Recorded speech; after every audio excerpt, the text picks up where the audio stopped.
election that we just had was a repudiation of the status quo, an overly regulated system that is no longer responsive or delivering for the needs of the people. And so, Jon Stewart recently fired off another scathing critique of the Democrats, this time for putting up Kamala Harris against Donald Trump. Apparently, some in the media still haven't moved on from an election defeat that happened 7 months ago. You'd think by now the Democrats would have considered a fresh candidate, maybe even taken Bill Mayer's suggestion seriously about Donald Trump. But no, they'd rather keep rehashing old wounds. And I'll say it again. Republicans are playing chess, and the Democrats are in the nurse's office because they glued their balls to their thigh. That is what is happening. Stewart kicked things off with a scathing remark about how Republicans completely outmaneuvered the Democrats, managing to rally half the nation behind Trump despite years of relentless criticism. It was a brutal truth bomb, and it hit hard. Watching Trump get sworn in with a decisive victory wasn't just shocking for the left, it was painful. The Democrats had spent years painting him as the ultimate villain, only to watch him return to power like a political comeback king. Stewart's frustration was obvious, and honestly, it's a frustration shared by many disillusioned liberal voices today. And Jon... Election that we just had was a repudiation of the status quo, an overly regulated system that is no longer responsive or delivering for the needs of the people. Jon Stewart sharply criticizes his own party for being mired in bureaucracy, and he's absolutely right. The Biden administration has leaned so heavily into regulation that it's crossed into territory that threatens personal privacy. Remember when HHS issued a rule to strengthen abortion-related privacy? It was so over-engineered that a Texas judge ruled it exceeded federal authority. Then came the FCC's Title II reclassification, which inadvertently created a loophole that stripped broadband privacy protections from ISPs. And on February 28th, an executive order tried to restrict the transfer of personal data, genomic, biometric, geolocation, and financial, to foreign adversaries. But critics argued it didn't touch the real problem: unchecked data brokers right here at home. Stewart is right to call this out. When regulation starts eroding individual rights, it becomes part of the problem. That A, if you want to find a rule that keeps you from doing something, you'll find it. And B, if you actually want to do something, you can find a loophole to get around said rule. And then the norms are just how often you've had to pull any of this. Jon Stewart just dropped another truth bomb, and this one burns. Beyond being bureaucratic and nosy, Democrats have mastered the art of legal gymnastics, slipping through loopholes in the law like seasoned escape artists. Take the infamous hybrid ad loophole. In 2016, the DCCC skirted campaign finance rules by running ads that didn't directly endorse candidates, but cleverly mentioned Democrats in specific districts. It let them coordinate with campaigns while technically staying within the law. Legal? Yes. Clever? Definitely. Shady? Absolutely. Then there's the dark money pipeline. In 2020, Democrats benefited from over $1 billion in anonymous donations. Groups like the 1630 Fund funneled hundreds of millions through nonprofits, hiding donor identities while flooding Senate races with cash. So much for transparency. And let's not forget the fiscal camouflage, using shell organizations to run ads, conduct polling, and mobilize voters, all without reporting it as coordinated spending. Stewart's point is crystal clear. When Democrats claim the moral high ground, but play legal hopscotch behind closed doors, it reeks of hypocrisy. The law wasn't just bent, it was contorted. Meanwhile, Republicans get blasted for playing hardball, but Democrats mask their strategy behind technicalities. That's not governance. That's manipulation. And I know Alon was on your show, and he's here at Austin, huh? Yeah. Okay. And we could talk about Alon, but he spent $270 million to elect Trump as president. Okay.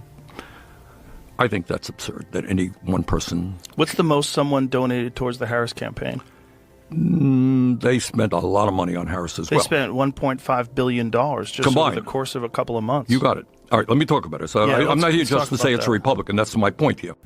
I've never seen anyone run from his own argument so fast. Here's Bernie Sanders slamming Elon Musk for donating $230 million to his own campaign. But the moment Joe Rogan brought up the $1.5 billion funneled into Kamala Harris's campaign, Sanders pivoted faster than a fighter jet in a dogfight. This is the same man who used to rail against millionaires, until he became one. Then the message conveniently shifted. Now it's all about evil billionaires. How convenient. And while he lectures the rich from behind a podium, paparazzi have caught him strolling out of five-star restaurants where a cup of coffee costs more than what most Americans spend on groceries in a day. Bernie's populist image is wearing thin. You can't rage against the elite with a mouthful of truffle risotto and expect people to take you seriously. He built his brand on anti-elitism, but now he's living like the very elites he once condemned. And when pressed with real facts, Sanders Been around for a very long time.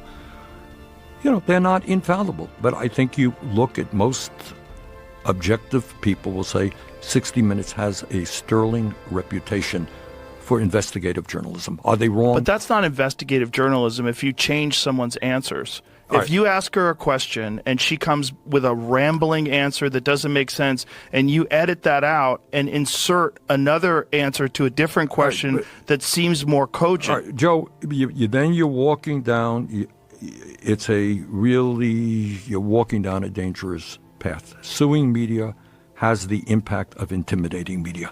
All right, if somebody sues you, all right, let me finish, all right? Okay.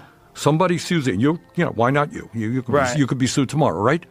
Because you are doing this, you're too sympathetic to this. Right. And Joe, you did that, and they have a big law firm behind you, and you're going to have to spend zillions of dollars defending yourself. You know what?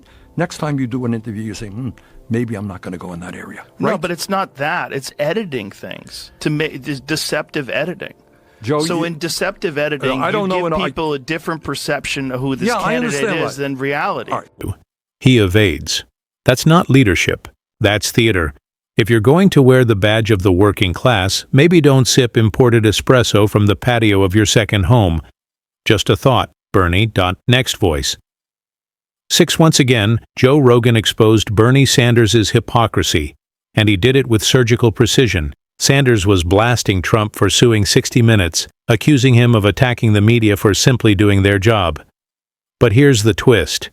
That lawsuit came after 60 Minutes was caught editing an interview with Kamala Harris to make her sound more coherent than she actually was. Let that sink in. The Harris campaign was already in Deceptive editing, I don't know, you and give I- people a different perception of who this Yeah, I candidate understand is that. than reality. All right, but you that's gotta not explain- But that's not objective journalism. I know, but- that's campaigning for that All person. right, but Would you agree with that? I don't have those details. I don't know that I agree with your analysis. and Sanders is twisting himself into knots trying to justify what 60 Minutes did. Why? Because it benefited his preferred candidate, Kamala Harris. Now imagine if the roles were reversed, and Trump was the one being propped up. Sanders would have been demanding impeachment, maybe even prosecution. But instead of calling out blatant media manipulation, he attacked Trump for pushing back. Classic deflection. This is the same Bernie Sanders who once thundered about corporate corruption and media control. Yet now, he suddenly trusts the press when they're carrying water for his team. Joe Rogan wasn't buying it. He pulled the curtain back and showed exactly how partisan media and political hypocrisy go hand in hand. Sanders' blind defense didn't just miss the point. It exposed the kind of selective outrage that's poisoning political discourse. When media spin becomes the norm and criticism only flows one way, the public loses. Fortunately, voices like Rogan's keep challenging. So eager to restart their debunked Russian conspiracy theories that they somehow managed to mix up this man, Modi, the Indian Prime Minister, with this dude, Vladimir Putin. Easy mistake to make if you've lost all reasoning, any semblance of objectivity. When you are an activist journalist for MSNBC, Here are some of the corrections. Last night, The Last Word reported on excerpts of an interview between the Director of National Intelligence, Tulsi Gabbard, and an Indian TV news network in which she said Trump was good friends with a world leader. Now, we said that world leader was Vladimir Putin, but the full interview was subsequently released, and it showed that Gabbard was referring to Donald Trump and the Indian Prime Minister, Narendra Modi. That's what fake news gets you. A giant egg on your face and zero credibility. It's no secret that outlets like MSNBC and CNN are working overtime to paint Donald Trump as public enemy number one. But when they cross the line into spreading outright falsehoods, it's no longer just biased reporting, it's journalistic malpractice. And that's exactly why millions of people are walking away from legacy media and turning to independent podcasts and platforms. People are tired of being spoon-fed prepackaged narratives designed to boost one candidate while tearing down another. They want unfiltered, unmanipulated truth. When mainstream outlets twist facts, omit key context, Tulsi Gabbard mentions that Trump is good friends with a world leader, and they not only just assumed she's talking about Vladimir Putin, but then they report that as if it were fact on television. That's what happened. Let's hear one more correction from MSNBC on that issue. Last night, we reported on excerpts of an interview between the Director of National Intelligence, Tulsi Gabbard, and an Indian TV news network, in which she said that Trump was good friends with a world leader. We said that world leader was Vladimir Putin, but the full interview shows that Gabbard was referring to Trump and Indian Prime Minister Modi. Clear that up. or push stories that later get debunked. They're not just hurting Trump, they're destroying public trust in media altogether. Next voice. 9. The more you listen to this, the funnier and more tragic it gets. An entire TV network couldn't even wait to get their facts straight before rushing out a statement. They were so obsessed with tying Trump to Putin that they jumped the gun without even watching Tulsi Gabbard's full interview. It's like they've been conditioned to salivate at anything that even hints at a Russian connection. Truth doesn't seem to matter. Just one clip, a few out-of-context quotes, and suddenly they're dusting off their Cold War scripts like it's 2016 all over again. Remember the infamous Russian bounty story? Or the Hunter Biden laptop debacle? Headline after headline, only to be walked back or quietly corrected, long after the damage was done. Legacy media isn't about informing the public anymore. It's about shaping a narrative, and Americans are catching on. That's why voices, like Rogan, Shapiro, Maher, and others are crushing it. They offer something CNN won't. Honesty, or at least the courage to question everything. At the end of the day, journalism should speak truth to power, not act